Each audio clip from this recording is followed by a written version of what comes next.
specifically millennials, are really being affected by student debts, being able to launch their careers. Tell me a little bit about that, because I know that you are known also as a millennial expert.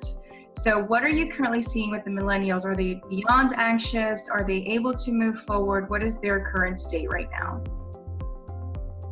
Absolutely. I see from the millennials that I meet with, and in general from different studies, including our Planning and Progress study this year, that millennials account for all of their stress coming from debt or not feeling that they could handle an unexpected cost that comes up. So millennials know that fundamentally their planning is missing an emergency fund, that they're allocating so much of their resources toward paying down debt, both student loan and consumer debt that they potentially acquired while they were in school or in that transition with their first job where they're not paid as much. And it's stressing them out because they know that they're missing saving for retirement. They don't know how to buy a home one day. They just have so many things pulling at them from a financial standpoint. And that debt, I think, is the fundamental thing that is prohibiting them from saving and putting themselves in the position that they want to be in financially. Can you give me one specific story, a case study that you have recently worked with, let's say in the past 2 weeks? Someone that has the student debt, someone that is proactive with their career and currently wants to buy a home. Can you give me an example of someone that, how have you been able to help them, for them, to ease their anxiety? Although we know you're not a psychologist, but we know your strategies will ease their anxiety. And how do you help them move forward in planning and being able to buy a new home with all this debt that's going on? Absolutely. I have many stories in regard to that with all of my clients. A client in particular that I'm thinking of is a resident doctor, and they're going to be transitioning to being a full-time attending physician next year.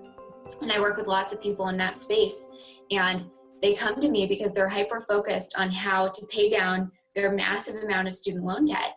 And their question to me is that all that I should focus on? How do I even get to that next step and buy a home?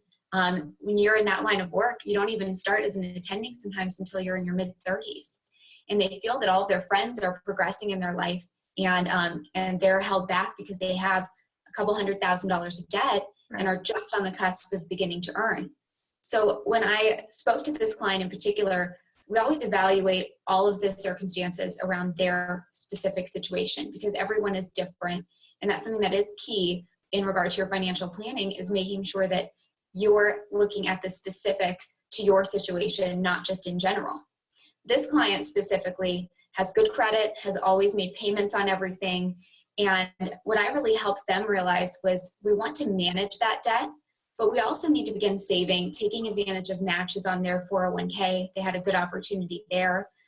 Once they begin at their full-time attending job, making sure that we are saving toward retirement, we are accumulating an emergency fund, and we are saving for a home, because that is something that's really important to them, both from a tax deduction standpoint, and they want to settle down and begin their life. And that was something that they had heard otherwise, was just focus and pay down that student loan debt. Don't worry about anything else. And what we really worked on was making sure that we looked at their whole circle. And because of their good credit, because of the line of work that they're in, they had a lot of great options. And we are able to build out a plan so when they start their full-time attending job, they can jump in and be filling all of those priorities: retirement, emergency fund, saving for a home, and paying down their debt in a responsible fashion.